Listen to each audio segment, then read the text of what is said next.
Okay, great. I'll call the Sub-Transportation Committee meeting to order. We have four things on the agenda, but I believe there's going to be a couple of add-ons. Mike Johnson has a couple things to add on. But we'll start with Cassie on the status of state and federal reimbursement. Maybe we won't. So we just submitted CARES Act. The CARES Act going up for 2020, and for a total of $228,000, which is 100% of our operating deficit for the mass transportation program. So I submitted that on the 19th. So as soon as I hear something back, I'll let you know. Okay. All right. So we have vehicle maintenance and purchase plans. Mike, you want to take that? Okay, thank you. Happy New Year, everyone. Last time we spoke, we discussed, and Ron and I had a conversation about the bus warranties in general. The county, just to bring everybody up to speed who is not familiar with the system, the county owns 5 buses. 4 of them are recently purchased in the last 1 to 2 years. We have 1 bus, which is a spare bus for the county. That bus is, I believe it's a 2016 or 15, and it's about 180,000 miles. Now, my concern is, and we've been down this path now that I've been involved about 8 years with this, we've been down the path, unfortunately, in the history of the program, whereas the buses get of a certain age, something happens to them and they're out of warranty. If an engine goes, for example, just to pick a number out of the air, you're looking at $15,000 to replace the engine. We've been down that path and have done that before. I really, I hope that we don't have to ever go to that again, because I think it's throwing good money towards something not usable. The buses have been doing very well. Cassie, maybe you can touch base on what your thoughts and feelings are about the bills for the transportation maintenance in compared with the last year or two since you've been doing them. Do you feel they've been better? We haven't spent as much money. Would that be a safe thing to say? Yeah, we've saved around $10,000 compared to last year and $20,000 to the year before in parts and service. So that alone, I would really put it to the best bet because of the county being aggressive in getting new equipment. Bottom line, that's exactly what made that helpful there. It's your system. The county owns it. I'm just the guy who makes sure it keeps running. So every time a bus goes down, we charge the county man hours for the labor part. Now, with the 4 new buses, we've had a couple situations where we've been able to send them out for repairs. They've been under full warranty. I'm going to estimate we've saved another $4,000 or $5,000 there just in the past year by allowing that. So with that, I reached out to Ford and talked to them about, unfortunately, let me back up, those buses now are becoming for mileage that they will be running out of warranty. Some already have. The warranty, I did receive a quote on the warranty that I want to send to Ron. I know it's a quick quote.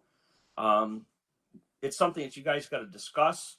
Again, you're looking at just basically $4,900 to $5,000 for each bus. But what that would do is put it out another 125,000. Cover it to 125,000 miles of each bus. The 2 going to Albany, the diesels, will go out to 150,000 miles. And that's covering everything: engine, drivetrain, transmission, all the big expenses. Naturally, tires, brakes, your everyday thing would be same as your car. We're responsible for them. So the life expectancy of these buses would be in the range of this warranty. We've seen that with C11, which is the oldest bus. C11 now, that's the oldest. That's this one we use occasionally and for a spare backup. That's running around 181,000 miles right now. Great bus. It runs well. It passes inspection. But a year or so ago, I think we spent probably $5,000 on that bus purposely, where we went head to toe with it. All the repairs, maintenance, we were proactive with it. That put us in a whole nother year of use with very limited bills. So we've talked about C11. They're a replacement plan. That's the next issue that really has to be addressed, because why I'm pushing it. I really hate to see something happen to the bus and then we're stuck spending money on it or junk it. Where if you get a newer bus while C11 is up and running, we can get some more money for it when the county turns it out as surplus and auctions it off. You have some value there.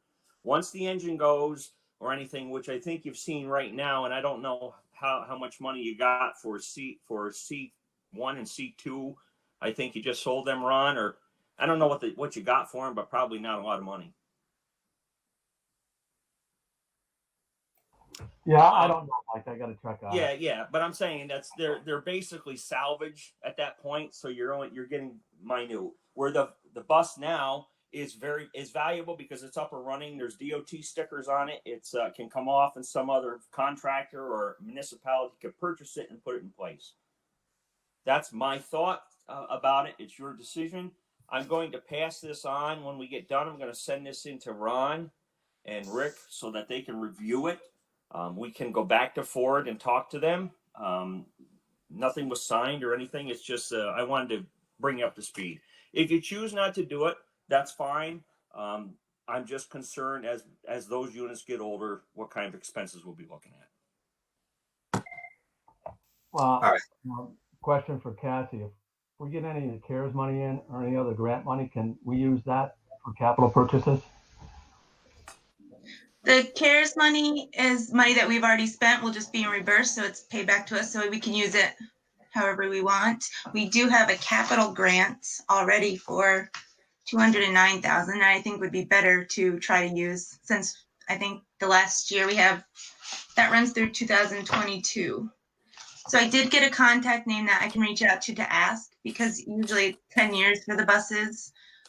Since this one's I think only 6 years old. But we have to have their permission from the state. But I'll reach out to that person and see if we can use this grant Okay, and retire a bit early. that might be the answer, Mike, and to the committee. If we can get a okay on that, Cassie get a okay on it, then we can certainly budget a new bus and use that grant money if they let us. Possibility, just a thought process. I don't know the results, but if you were able to, and you didn't decide, or maybe there's something you could use this bus for a healthcare consortium, a backup bus for the veterans committee. If you're in a situation you can't get rid of it or do something else, just thoughts that you can look at. Oh, is that the big passenger? Rick, How many passengers Istria has her hand up. That's the biggest one, Ron. That's what I thought. That's a 25 plus 2 wheelchairs. That's the biggest one we have. Oh, yep. You know what? I think what we need to do is get a complete inventory of all our buses again. Talk about the mileage that's on it. Look at how we can rotate them if we have to, and how much maintenance has been done on them. And then ultimately start looking at, our purchase plans in terms of where the money's coming from and which one we should order for next. But I think, we have to look at all our runs, our shuttle runs, our Albany runs, the county runs, but all our bus fleets, look at them. But that's going to have to be for another meeting, because I can see that may be a lengthy discussion. Sure. So can we get that information? Yes, I can work on that and pass it into Cassie. Okay. All right, we can do that. Tistria, you have? Hi. Yeah, Hey. Mike, you had said for about $4,500 to $5,000, we could extend the warranty on the current buses to $125,000 and on the diesel bus to $150,000. Is their current warranty at $100,000? Like, how many miles is that getting us? Is it an extra $25,000 from where we're currently at? I would say it's probably, without looking to be exact, I'm going to pick the number. I think you're going to be at least 50,000 miles.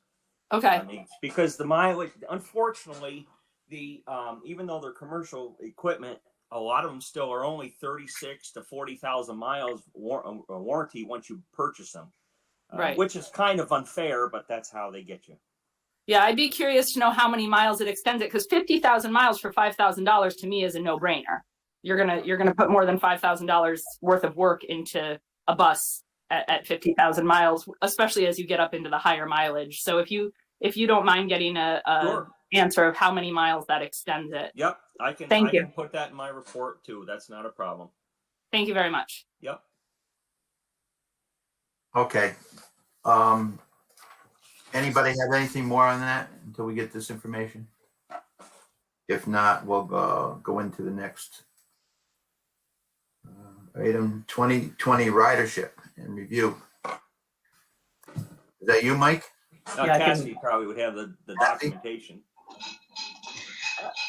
Okay, so the ridership was down 29% in 2020 compared to 2019.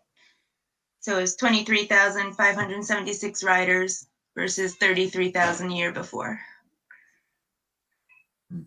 And if I could add on to that, I think what we already kind of, in 2019, there was sort of a trend where I think the non-shopping shuttle ridership all the ridership has been slowly going down. Obviously COVID really increased the decreases, but the ridership decreases were not equal across all the different routes. And certainly I think the shopping shuttle had about 85% of the total ridership, while some of the other routes, like the Germantown route, was down to 40% of what it was the previous year. And then the other ones were closer to 50 or 60%. So it wasn't sort of the decrease in routes wasn't all equal. And so we're certainly seeing the shopping shuttle being the most used of the routes, even though there was a decrease during COVID. Right. We're going to have to take hard looks at these outside community shuttles. Currently, where are they, Mike? Germantown, Copake? You're on mute. You're on mute. Mike, you're on mute. Also Philmont. You're on mute, Mike. Copake, Germantown, Philmont, Albany. Yes. Sorry about that. Don't know how that happened. Yes, Germantown, Philmont, and Copake. If I could just interact there, the drivers have come back. Of course, now, most of the same drivers have driven these runs for probably 4 or 5 years, so they know the people tremendously. The outlying districts, the outlying county runs, the Germantown, the Philmont, the Copake is basically more of a senior citizen type deal, or the people who don't have cars or anything. They aren't what I would like to see the ridership. This year with COVID, I have to say it has cut it down, of course. Some of those people being elderly, they're just scared to death to go anyplace. And I can appreciate that. We have seen a couple people come back now. One of the things that I have just recently spoke to Rick about is I've talked about, we have at least 7 trailer parks near those runs that maybe if we could reach out somehow to get those people information, there's no reason we can't go in those trailer parks while we're going by them, and maybe we can encourage some more ridership. I think people there don't really realize it. They don't know that this is available. And it wouldn't be, in my opinion, it wouldn't be a real big cost difference for the county. You're not looking at a tremendous amount of mileage because, like I said in the beginning, most of the buses are almost going by there at least once a week. And we just don't access that. Unless someone calls here and said, I'd like to go on the bus, we have no way of avenue. I use my Facebook page and we encourage some things and word of mouth, but that's all there is. The shopping shuttle, I have to agree with Mike. The shopping shuttle is the most moneymaker and the most beneficial. It gets used consistently. First part of the month, you can't get a seat on the bus because Social Security checks come out, different avenues. People have a little more money the first week of the month. They use it consistently. It's funny, there are a couple people, because of it's only $1 to get on the bus. They'll just ride to and get off at Burger King, go and have some breakfast or coffee and pick up the next shuttle around to go home. So it's not always just going shopping. It's more of that's an intermix. That's the only avenue some of those people get out to see people. So Mike, are the mobile home parks all on the shopping shuttle routes? Most of them are. If there was one or two that weren't directly on the route, I don't think it would be more than a mile or two out of your way. So it's not going to put a lot of miles on it for a lot of more income. But I think if we can get the word out and get that ridership up there, there's an avenue that you can pick. There's 7 trailer parks that you can just identify and go after them first and see if that would be work. Now, maybe it won't work, but we drive by them. I look at them every time I drive by and think there's people there. There's people there without cars. Well, this might also be a good cue for the Spark of Hudson via presentation, which I think will, in some ways, is trying to address the sort of like flexibility of ridership needs. And I also wanted to flag, Cassie had mentioned that we are due for updating, is it our Title VI? But it's sort of like the document that, it's like sort of like our vision document for public transportation. Which also I think ties into this conversation of sort of like what is the state of our current transportation? Where do we see it going over the next few years? And that also impacts our ability to get state and federal reimbursement. So sort of what we name in our plan helps us to get reimbursed by sort of pre-naming it or getting it funded. So maybe not today, but I think we need to come up with a process to sort of get that going and sort of finalize that. Did you say April was when we have to submit it? It was due December, well, they asked for December 15th with our 5311 annual review. Okay, so we're past due. It's more of the Anti-Discrimination Act.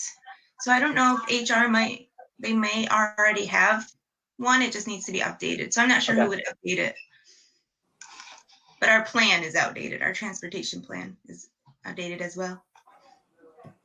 I think we had talked about sort of focusing on that more this year. And I think with COVID, I'm sure Ron's been really busy and your office has been busy sort of, but I wonder if that's something we can sort of revisit between now and the next month to sort of come up with a plan. Okay.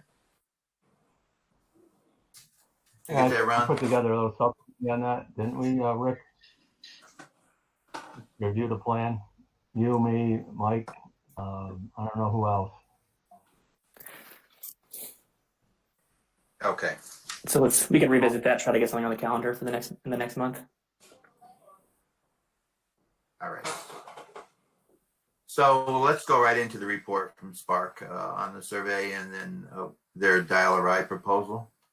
Rick, Sure. could I ask one Go quick ahead. question before you move on? I'm so sorry. So speaking about this bus transportation, New Lebanon's definitely a town, and actually all of this side, Chatham, Canaan, New Lebanon. When I first became supervisor, I sat with Bob Gibson to talk about potentially some of his vans providing transportation service, which he was open to, and then COVID hit. But one of the things we had talked about, and I just want to plant the seed, because obviously right now with COVID, ridership's down, it's not the time. But you could essentially do a run that came out to New Lebanon from Hudson, picked up New Lebanon, stopped in Canaan, picked up Canaan, stopped in Chatham. Some of the people want to get off right at Price Chopper in Chatham because we don't have a grocery store in New Lebanon or Canaan, and then pick up in Chatham as well, continue on to Hudson, and then do the route back. Many of our residents are going over to Pittsfield for our shopping, which is not keeping the sales tax revenue local. So I think it would be a good thing for the future, not right now with COVID, to just plant the seed to think about a route this way. New Lebanon, Canaan, Chatham are all on the path. You wouldn't make multiple routes. It would be one route and you would hit 3 towns and really give the opportunity for residents in this side of the county to be shopping at the local grocery stores. But then you said you would continue on to Hudson and then route back out to So some of the Chatham people might want to go to Hudson. So what we were talking about is the Hudson bus, a shuttle would come to New Lebanon, pick up in New Lebanon, pick up in Canaan, pick up in Chatham. But while picking up in Chatham, Canaan and New Lebanon some folks might want to get off in Chatham, then continue on to Hudson for any of the New Lebanon, Canaan or Chatham folks that are wanting to go to Hudson, wait a little while, pick everyone back up, and then again pick up in Chatham, drop off in Chatham, drop off in Canaan, drop off in New Lebanon. Just an idea. We can revisit it further down the road, but I wanted to plant a seed for that That's type a of long route. time. That's a long time with groceries to be, to be waiting. I agree that I think it's worth looking at sort of at the existing routes and the sort of route needs and what options we have. I think one of the pieces of what Spark is about to present on is they just completed this survey, and I'm not sure what kind of geographic diversity it had. But I think that will help give us a little bit of information in terms of what residents have identified as their needs, and that might help us as we think about sort of a longer term plan of revisiting our routes. Yeah. Thank you. Chairman, if I can interject just one thing there. About 8 years ago, this was discussed. Ken Flood ran a meeting. We discussed some things like that. One of the things that I actually spoke to a couple back then, vendors and owners of stores in Chatham, and one of their coming to Chatham from that direction seems like a no-brainer. The concern was at that point in time, going on to Hudson, was taking the business away from the people in Chatham, which in that area, which I understand. I mean, it would be like bringing people from Volusia area to Hudson when you're going past Hannaford and the small shops in Volusia. And the concern was to try to, if it was going to happen, was to try to maintain in your area. So Yeah. we actually originally discussed dividing the county up into 4 zones, such as the sheriff's department does, and run a system out of those 4 zones to go to the closest available entities. Chatham has the banks, Chatham has doctors in that area, Volusia has the same, Copake has some. So that was discussed, and we did have a good little meeting about it. We ended up having a finalized meeting at the health department, and there was probably 25 people around the table, and I was the only and that was prior to me being in my position now as transportation through the county. But I was asked to come to have a discussion, and we had a great roundtable discussion.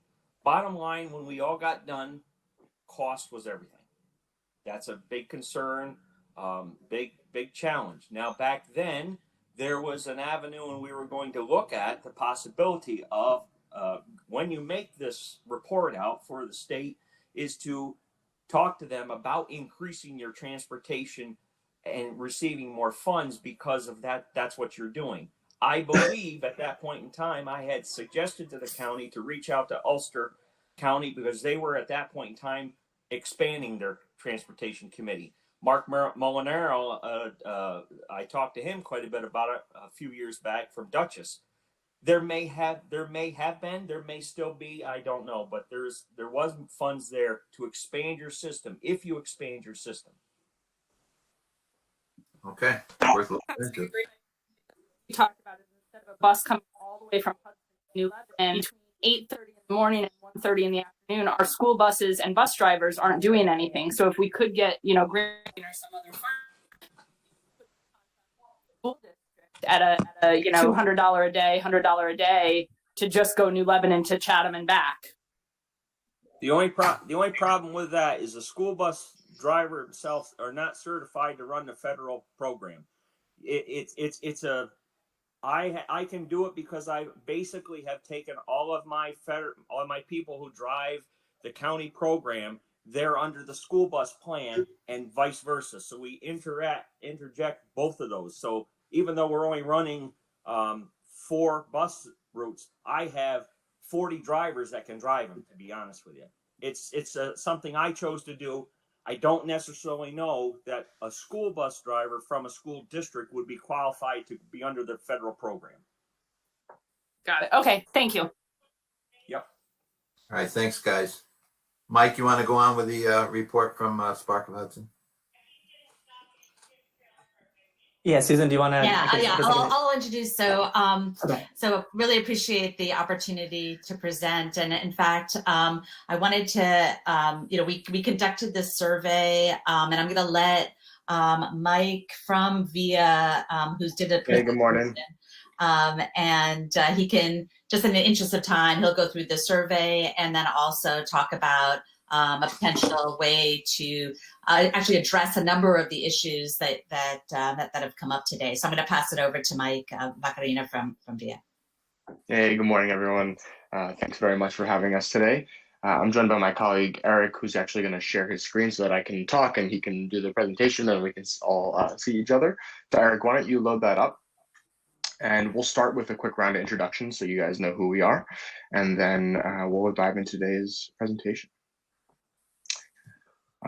Great. So why don't you go into the next slide, Eric? And if it's all right with you, why don't you start with the, so before we jump into the introductions, we have a 4-part agenda today. We'll start with introductions and a brief overview. We'll then get into the survey results. We'll talk a little bit about VIA, our company, and then go into some question and answer. And we're hoping to wrap up in 10, 15 minutes, but we're happy to stay as long as you need us. So Eric, if you can go to the next slide and maybe introduce yourself. And then Susan and Albert, maybe you can go next and I'll wrap us up. Yeah, sure. Good morning, everyone. Thanks for the opportunity to speak to you today. My name is Eric Gardner, and I'm on the partnerships team at VIA, and more specifically on the East Coast partnerships team, focusing on the New York area.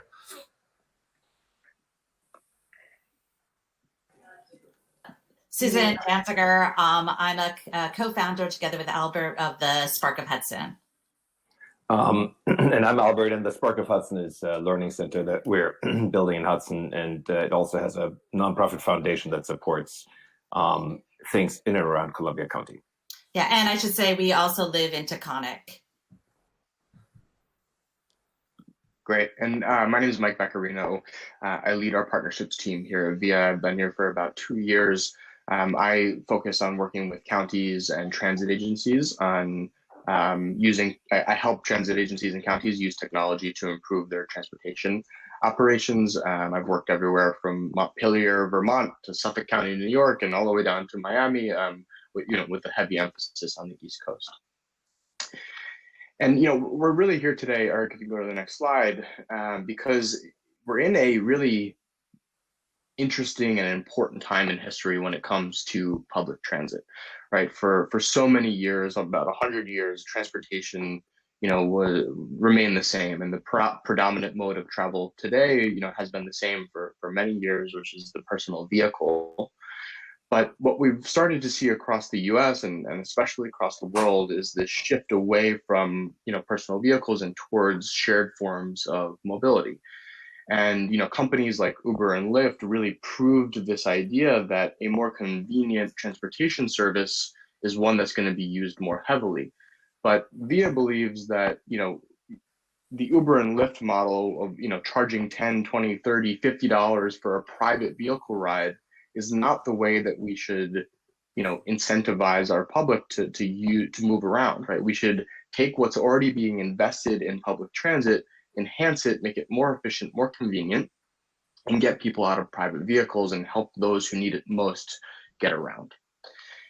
And so what we're here today to talk about, and I'll go to the next slide in just a second, is how VIA's technology can help Columbia County, improve the transportation operation that already exists. And Mr. Johnson, you know the industry better than anyone here, I'm sure. And what I want to say right up front is that we're not here to compete, right? We're a technology provider, and we help public transit operations operate more efficiently and more conveniently. And so in making this a more seamless experience. So I want to show a quick 90-second video, and then we'll go into the survey results. But just wanted to bring this to life for everyone and help you understand how transportation in various places around the world has been changing. This video is from Lone Tree, Colorado, a suburb of Denver. And it kind of fit the bill because it was only 90 seconds. So I wanted to keep it short. Go ahead, Eric.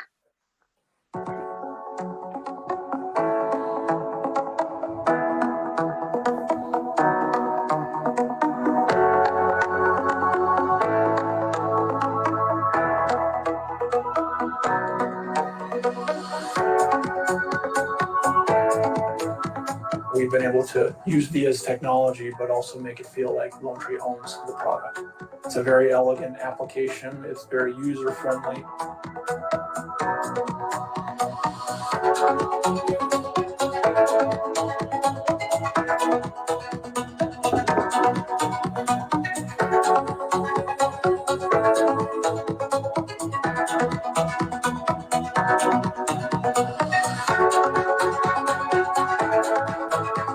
quite frankly, our real challenge today is that it's been so successful that people love it and they want more of it. Growing the service as the city grows is pretty obvious.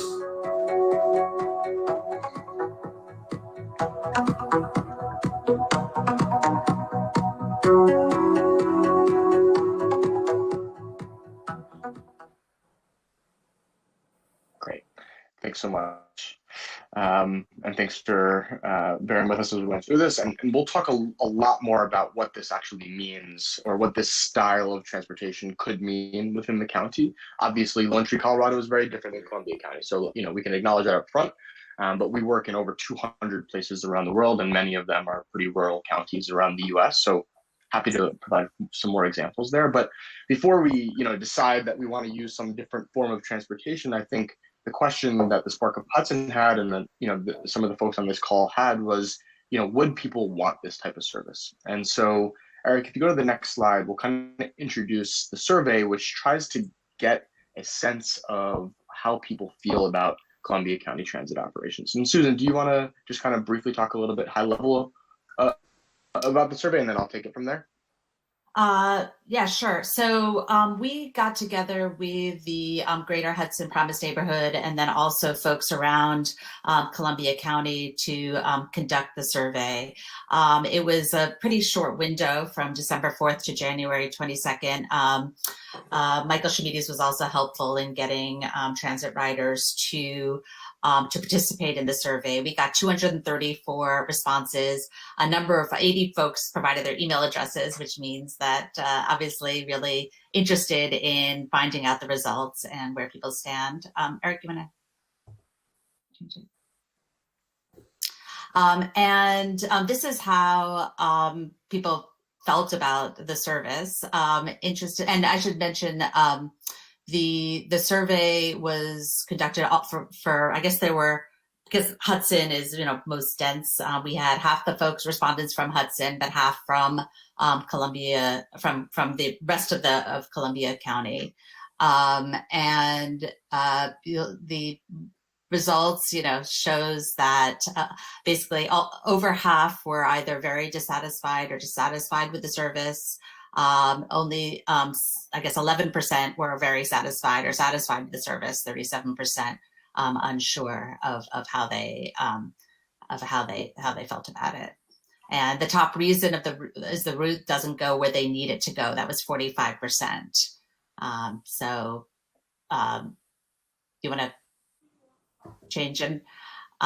So this is how people, you may already have this information, but how people primarily traveled in Columbia County was 83% via personal vehicle, which of course, from a climate point of view is not ideal. And certainly from a public transportation point of view, also not ideal. And happy, by the way, to provide the raw results to you all so you can really dig in to see people's comments and how they felt about it. And these are the reasons that people don't use public transportation. 45%, the route doesn't go where I want it to go. Pickup locations are inconvenient. There's obviously the COVID factor. Bus coming too infrequently, 31%. Again, happy to provide the details so you can really dig in. But it seems certain from the survey that a more flexible option would be something that would be desired by folks. Do you want to change it? So this is Mike. Do you want to talk a little bit about this? Yeah. So, in the survey, about halfway down, after we asked people what the perceptions of the current transit infrastructure was like, we then said, okay, we showed them this image and we said, if this type of service existed within the county, would you be more likely to use the service? And so we showed this image to display or create a graphic representation of the video that you had saw. We share a ride together with other riders, and we ask you to meet at a convenient corner for all of the riders to be picked up, and then we deliver to your final destination. And so if we go to the next slide, Eric. We said, if this was available, would you be more likely to use Columbia County Transit? And 65% of the respondents said that there were likely to use an on-demand service for their next trip if it became available. And so if you use that percentage to the county population, you're looking at a potential 18,000 riders, additional into the system. And what was most interesting about this, if you go to the next slide, Eric, was that not only would it be new riders, but what we saw is that we could expect an increase of about 4 times more use from riders who are already using it on top of the base of new weekly users. So this graph's a little challenging, or at least was for me, but the top row where it says never, 81% of the people would never use the system as it currently exists. And that percentage drops down to 20% if an on-demand model would exist. And the bottom row is, people who are using this service 5 or more times a week. Would you use it more? Jump in people who are already using the system saying they would use it more. And so, I don't have to tell you this, but more ridership means more state and federal funding, means that you can invest more into the service, add more buses into the service, and overall increase the quality of service for all riders across the county. So I'll maybe show 1 or 2 more slides and then open it up for questions and answers. So please, ask whatever you'd like, poke holes in what we're suggesting, ask about the survey data. We're here to help facilitate this conversation, and then we can talk about some next steps. But, I think the survey, at least from what I read it as, seems to me that an on-demand transit option would be quite interesting for the county. And, Via as a company can help you do that, right? We have deployments in over 20 countries around the world, 200 partnerships with cities and transit agencies helping them to adopt this technology. And all of the dots that you see on that map right there are basically operating under this concept of more convenient transit service drives ridership, drives demand.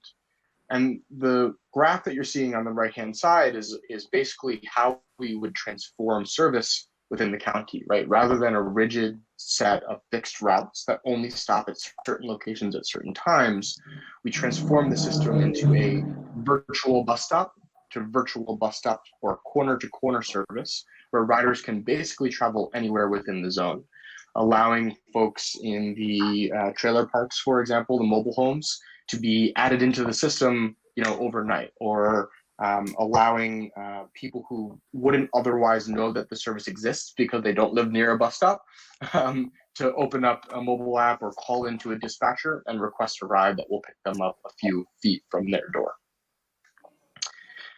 And one example of the dots on this map, there's many examples, and we could spend a few days going through all of these. But Eric, if you go to the next one, I thought one that I kind of feel close to home is Suffolk County in New York, out in Long Island. And so we are engaged with Suffolk County in a planning phase right now. It's a 2-month planning phase, and we're launching an on-demand transit service later this spring.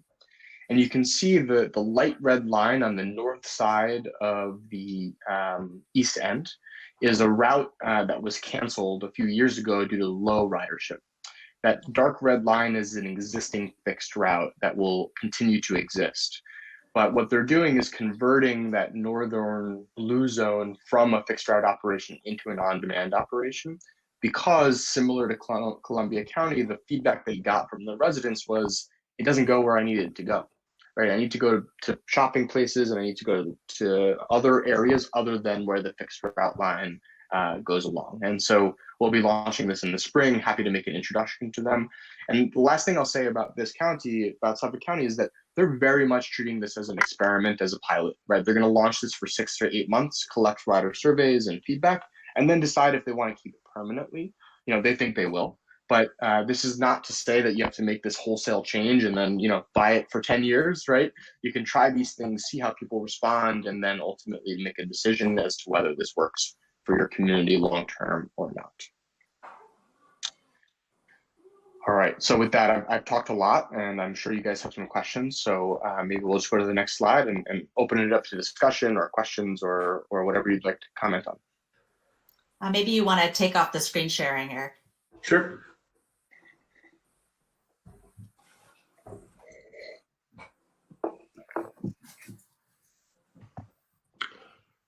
This is Matt Morrell. I do have a quick question regarding the survey. You had said that 50% of the people surveyed were from Hudson, which represents 10% of the county population. Don't you think that might be skewed a bit? Yeah, possibly, and I think we'd be happy to extend the survey further.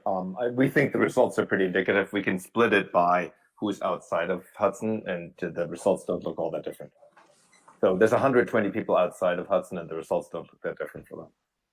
Okay. I agree with Chairman Morales. 234 out of responses in the city and outside in the county is pretty poor showing, to be honest with you. Well below 1%.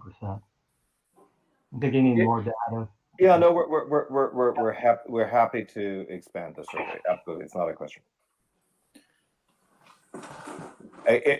Let me ask the question the other way around. If we expand the survey and it shows similar results, let's work on that assumption for a moment. What's your reaction then?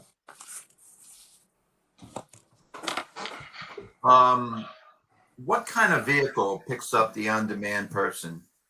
Is it a bus? Is it a car? The software itself is vehicle agnostic. We've worked with everything from 40-foot buses down to sedans. Most of our services have 15 passenger, 25 passenger cutaway vehicles operating. Are they your buses, Mike? They're not the counties. This is not the counties, but it's your buses. Transportation. Is that We what have two different partnership models. The model that I think would work best here would be county vehicles using our software. So we would train the drivers how to use our software and the dispatchers how to use our software, and we would provide the back end. We have another business model where we can provide vehicles and drivers and software on top of it. But because you have an existing operation already, I think this is a point that bears repeating, which is that this is a software overlay onto your existing assets, both your vehicle assets and your human drivers that already know the region, that are connected to the region, that live here. So this is not somehow bringing anything in from the outside other than a piece of technology that makes the whole system more accessible and more efficient in its operation. Yeah, but I can see expansion of our fleet. With the demand that this might put on our system, I definitely see expansion of the fleet. Yeah, and that would be, I guess, I think that would be a win, right? It would be a win if demand goes up so much that it merits an expansion of the fleet. Well, that would mean a capital infusion. One bus is usually over $100,000, so there's capital infusion there that we have to come up with. Plus, we have to really advise our plan with the 5311 with the state, because they only allow us so many buses.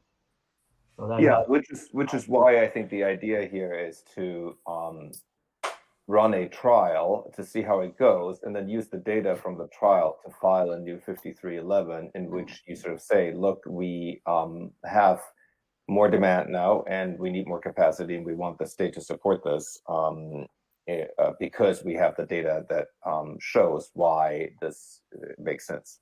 And so I think we're happy to expand the survey. So like if you think of data as coming in sort of multiple steps, the first step is bigger survey, more data on that. Then if you all are compelled by that data, run a trial. And then if the trial produces really good data, you take that data and you go work it into the next application to the state. What I didn't see in your presentation was any revenue projections on what you think might be generated additional with this program. Yeah, Mike, you should maybe comment on how that you approach that generally. Yeah, I mean,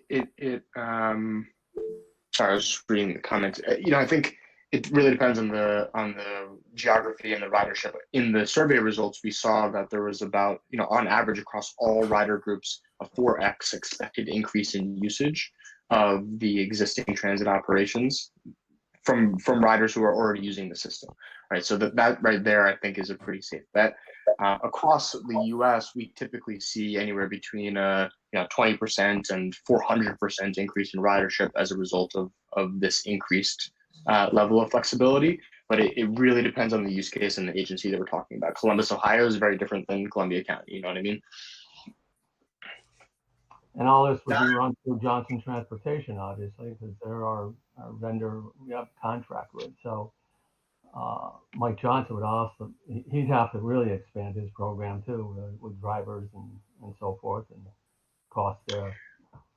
Well, I'll add one other point is that, you know, the expectation is that the vehicle fleet would not have to expand dramatically. The technology is sophisticated enough to use the existing assets as more efficiently than they're being used today. And we can run some simulations, and we already have some data from you guys to do this, but we can run some simulations to say, with the existing vehicles, how many more riders can we fit into the system if we flip this into an on-demand situation, right? We have transit planners and consultants who can run these simulations and produce a formal report for you. If those simulations said, you know, day one, you have to add more vehicles, then we have a problem.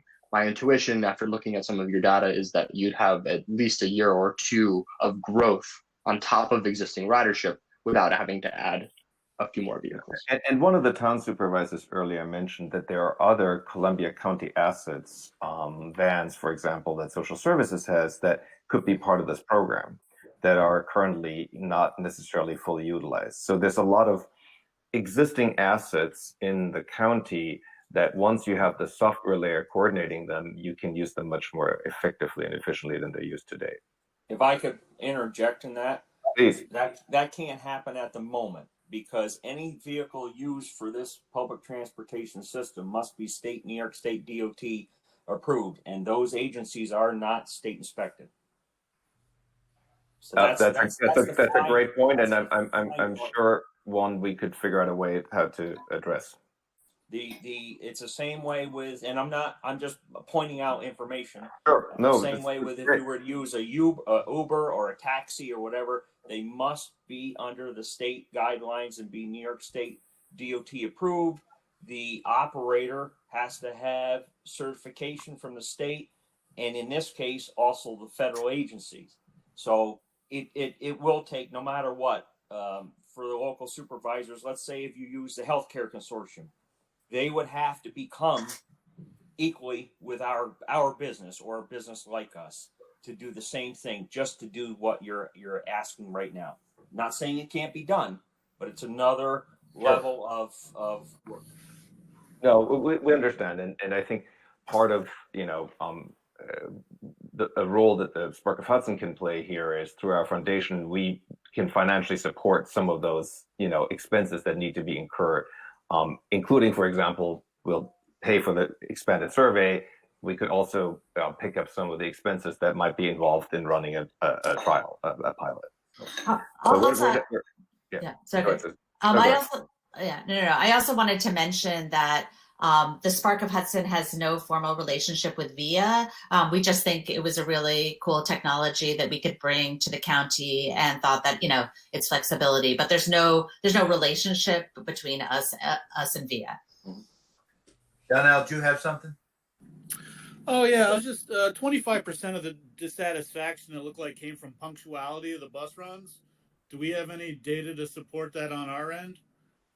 I mean, is that an issue? Do you get complaints of that? I mean, I certainly hear that from riders. If I could interject, some of the punctuality problem most generally is take the shopping shuttle, Fairview Avenue. That's the bottom line. Fairview Avenue, at times you can't get through. So unfortunately, once the bus turns on off Green Street onto Fairview Avenue, we've all probably been there and anticipated the 40-car lineup. Every minute counts. So every time the bus is in that line, it has no avenue to get out of it to keep up the route. Unfortunately, the bus route will start out in the morning at 6:15, doing a great job, and by about 8, after the school buses are done, after 8 or so, they start running into problems. Get around holidays, weekends, different things like that. I've received calls that say I'm at Walmart, the bus is 8 minutes late, and the bus is still down by Burger King because they can't get there. So that's a scenario there. This is on the outside. I'm sorry. On drivers going to Albany, the Albany routes usually run into problem. There's never usually an issue unless, and it's usually getting outside the county. They experience traffic problems and issues once they get outside the county, I-90, Route 9. That's where or in the city of Albany. Fortunately, they don't have a real big issue when the route is running inside the county. I don't know if that answers some of your questions. I mean, this is a really good point because I think one of the benefits of a system that's sort of powered by the type of technology that VIA provides is that it allows more flexibility in, another bus coming in, for example, also with the rider seeing where the bus actually is, because a lot of the frustration is when you think the bus ought to be here, but it's not, but you can't even see whether it's moving, whether it's going to come. So I think we all know, when you're waiting for a package, even just being able to track the package on FedEx is very helpful relative to it just being not there. Correct. Understand. Yes. If the riders have smartphones. Correct. Absolutely. Right. I guess if I could add on to that, I think a lot of expectations around public transit, I think, are modeled on more urban areas that have a different type of system. So the sort of like classic way that public transit works the best is when you have many buses that are doing a short route. So a bus just goes back and forth on the same street, and there's multiple ones. So if one bus gets behind, there's another bus. There's another bus that's coming in a few minutes, and you sort of take these like short, specific routes on a bus, and then if you need to do a more complicated thing, you transfer. And the way that Columbia County does our buses is that you just have one bus doing the same route. It's oftentimes an hour long or longer for some of them, right? And so if it gets behind 10 minutes, it's going to be behind 10 minutes the whole day probably, or and then on top of that, there's no second bus to sort of catch up if it gets behind. And then there is something. Cities, they have those things at the bus stop that tell you how far away the bus is, or they sometimes now have smartphone apps. And that's been shown that if people know how far away the bus is, they report the bus comes much faster. So if you know the bus is 10 minutes behind, but you know it's 10 minutes behind, it feels faster. And I get complaints oftentimes from people who say I'm at my bus stop, I don't know if the bus is late or never coming. And like they're kind of in a sense of panic of like, I'm just here and I don't know what's going on, and there's like a lot of stress. And so there is some sort of technology solution to that experience of the bus feeling late. And whether that's specific to the VIA solution is, we can talk about, but certainly adding a technology layer could help people. So I wanted to turn this around as a question. It sounds to me, and love to hear back, is the next step you'd like to see is a larger survey. And what we'll do is we'll produce something that has some confidence interval. So, we can give you some statistics around, how likely these are to be representative of the overall population. Does that sound like the right next step to all of you?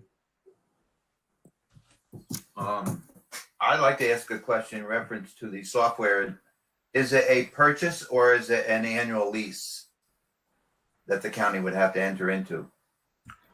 It is it's a annual lease, so there's no on-prem software that you would have to install. It's all web-based and cloud-based, so that you don't have to purchase new equipment or anything like that. It's all cloud-based.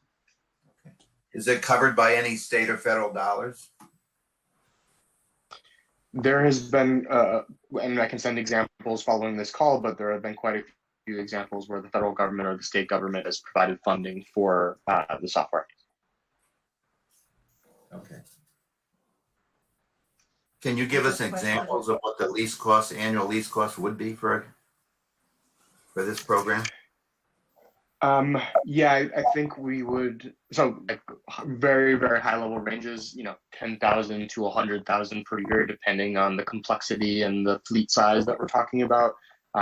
This is not relative to the cost of a personal, relative to the cost of a bus. It's about 10% of that. Yeah, I have a couple of questions. Please. Go ahead, One Sam. is you've covered part of it because we have a lot of small vans, not only Healthcare Consortium, but Office of Aging, Hudson Youth Department. There's quite a lot of small vans, I think, already available if they could be retrofitted or whatever's necessary. And the other thing I noticed in that last slide about Long Island was the non-smartphone owning riders. that I think we have a lot of, because in your beginning video, which was great, but if you don't have a phone like that to get the service, and Michael's talking about how are you going to dial in to know you're 10 minutes late if your phone doesn't work like that? Yeah, so in all of our operations, these are all public transit operations we run that are compliant with ADA guidelines and FTA guidelines. For example, you have to have a call-in line that goes directly to a dispatcher who can book a ride on your behalf. If you have a cell phone, but maybe not a smartphone, we can still send you SMS alerts and updates, or the dispatcher can, direct you to where you need to be in order to meet the vehicle. And just to be clear, this is a dispatcher that comes as part of the software. This is not somebody that the county needs to hire and staff. This is basically part of the software license. Is on the back end, they have dispatchers. That's right. Okay. And so to clarify if we pursued a pilot, after the expansion of the survey and sort of after looking at the data, the pilot would look something like we would replace the existing shopping shuttle route with an on-demand service that covers more or less the same geography as the shopping shuttle, but expanded by a mile or two on either end. I think we would figure out together what the best route is to experiment with. I don't think there's a preconceived notion what the best route to experiment with is, because it could also be a rural route that makes more sense to experiment with. But it's more of just to clarify, it's more of an area, right, Yes. than the route itself, right? Because it's, so what kind of area do you want this all to cover? I unfortunately need to drop off, but I'm sure Susan, Eric, and Mike can stay on and answer more questions. So apologies, but very much appreciate everybody's time, and we'll follow up. Thank you. Thank you, Al. I got a question from Mike and Eric. Do you guys see, when you implement your programs in these different municipalities, does it usually lead to a fleet increase? Or have you found that it's just the efficiency increase has allowed people to maintain their fleet size and just customize it more? The most common scenario is that we see a fleet expansion in the second or third year. The first year is typically increasing the quality of service for existing riders. They're riding more, using the service more. And then you really start to see your growth curve hit in the second and third years. And so that's when you start to see the fleet expansions. But typically a pilot is improving the efficiency of the existing service.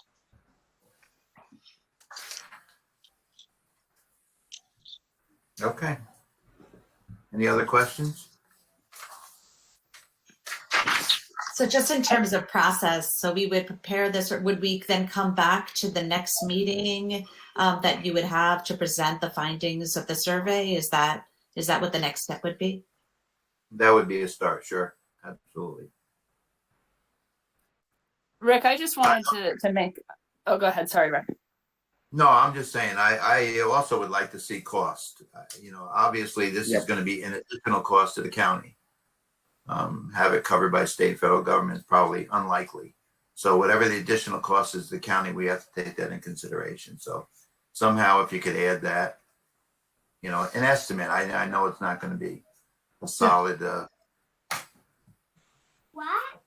So if I could just make a point that I think as much as we could potentially look at this working in some of the rural communities, I don't think we should not try it in Hudson. But towns like New Lebanon, I mean, we're paying the same taxes countywide and we don't have any transportation services. And this type of model, this more on demand, seems to make a lot of sense in these rural communities, because if you send a bus out every day, you might have nobody get on that bus. And so if it really can be tailored, like here in New Lebanon, we have people with no cars that have to get to the doctor, but it's once a month maybe. So if there could really be a trial in a rural area, and I'm also wondering if some of that grant funding wouldn't be more easily accessible for some of the rural areas that have zero transportation. So while we should still also focus on Hudson, and if there's grant money there, I would imagine there's some grant money available for communities, which is most of Columbia County, that have zero public transportation. And I would imagine there would be some grants available for that specific cause. And I would love to see, could we get a grant and do a trial run? Like I said, New Lebanon, Canaan, Chatham, and some of these rural communities that right now have absolutely zero access to public transportation. So I would love to see that researched a little bit as well, which I'm happy to do. But looking into grant funding for that. And I'm not saying not to do it in Hudson as well, but I think there would be a key proponent to this type of program really working in some of these rural areas that don't have any access. Actually, it would be really helpful. Maybe we could connect offline. Maybe I'd love help getting the survey out to more of the rural areas, because there, we live in Taconic, but it's limited in terms of the folks that we know. So any help that we can have from members of the committee or otherwise to get the survey out would be appreciated. Absolutely. I'm happy to help get it out in New Lebanon and to encourage other supervisors of some of the other outlier communities to encourage them to also get it out to their residents. And Chatham too.